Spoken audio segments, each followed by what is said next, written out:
वत्स, तुम क्रोध से डरते क्यों हो? क्रोध शत्रु नहीं है, वो अग्नि है, और अग्नि भोजन भी पकाती है और संसार भी जला देती है। निर्णय अग्नि का नहीं, उसे धारण करने वाले का होता है।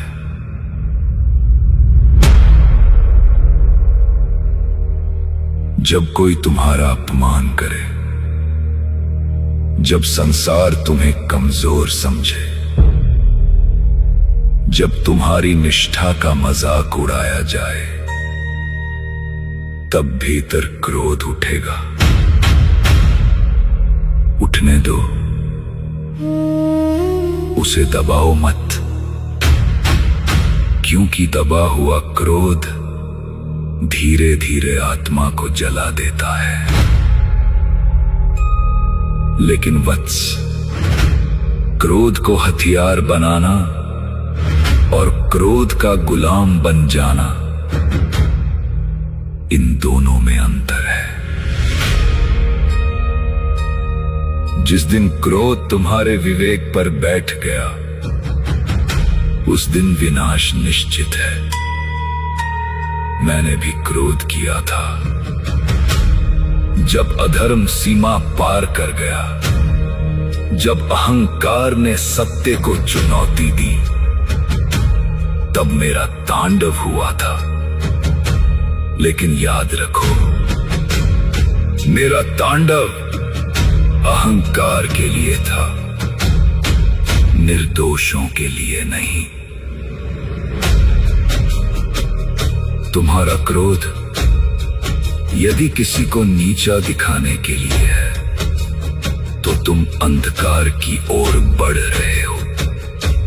लेकिन यदि वही क्रोध तुम्हें रातों को जगाकर तुम्हें मजबूत बनने के लिए मजबूर करे, यदि वही क्रोध तुम्हें अपमान का उत्तर सफलता से देना सिखाए, तो वही क्रोध तुम्हारी सबसे बड़ी शक्ति बन जाएगा।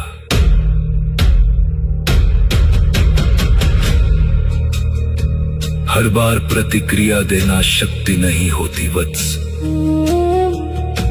कभी कभी शांत रहना भी महादेव का रूप होता है, क्योंकि पर्वत हर पत्थर के टकराने पर टूटते नहीं। तुम्हें लोगों से नहीं, अपने भीतर की कमजोरी से युद्ध करना है। क्रोध को लोगों पर मत फेंको, उसे अपनी तपस्या बना लो। जिम में बहाओ, मेहनत में बहाओ, जान में बहाओ, अपने लक्ष्य में बहाओ। फिर देखना, जिस क्रोध ने तुम्हें कभी तोड़ा था, वही क्रोध एक दिन तुम्हें अजय बना देगा। दुनिया का सबसे खतरनाक व्यक्ति वह नहीं जो हर बात पर चिल्लाता है, बल्कि वह है जो भीतर आग रखकर भी अपने लक्ष्य पर केंद्रित रहता है। वही साधक एक दिन इतिहास बदलता है। याद रखो वत्स, क्रोध का अर्थ विनाश नहीं होता। क्रोध ईश्वर द्वारा दी गई चेतावनी है कि अब उठो, अब बदलो, अब स्वयं को इतना शक्तिशाली बनाओ कि समय भी तुम्हें झुककर प्रणाम करे।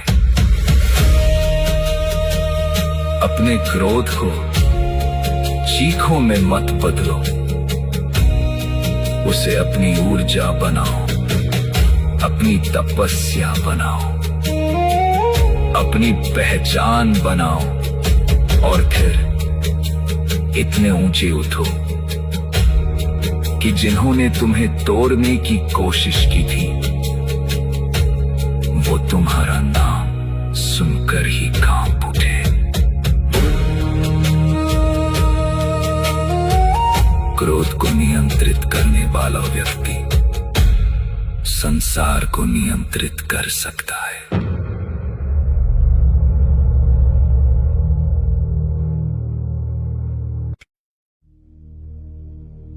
वत्स,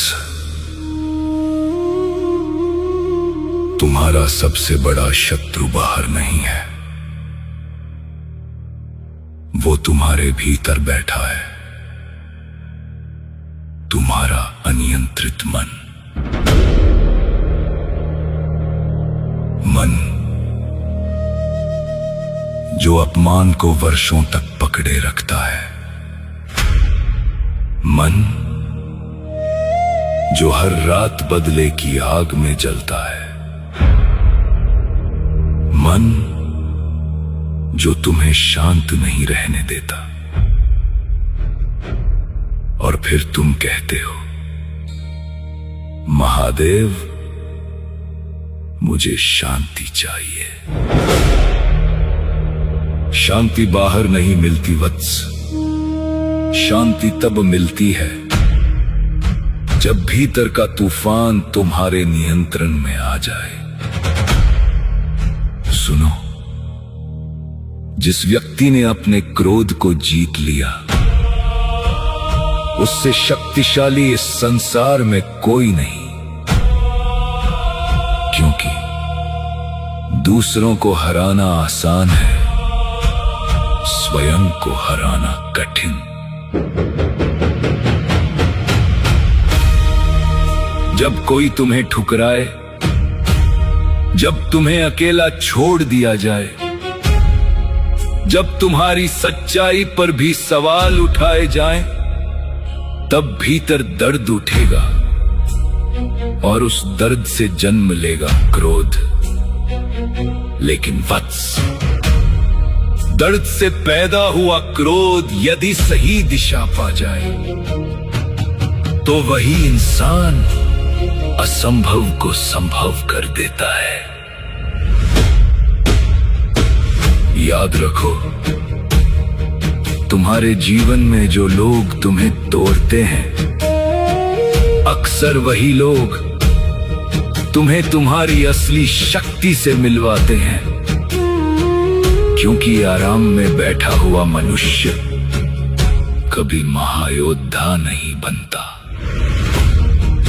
अग्नि में तपकर ही सोना कुंदन बनता है और संघर्ष में जलकर ही मनुष्य महान बनता है।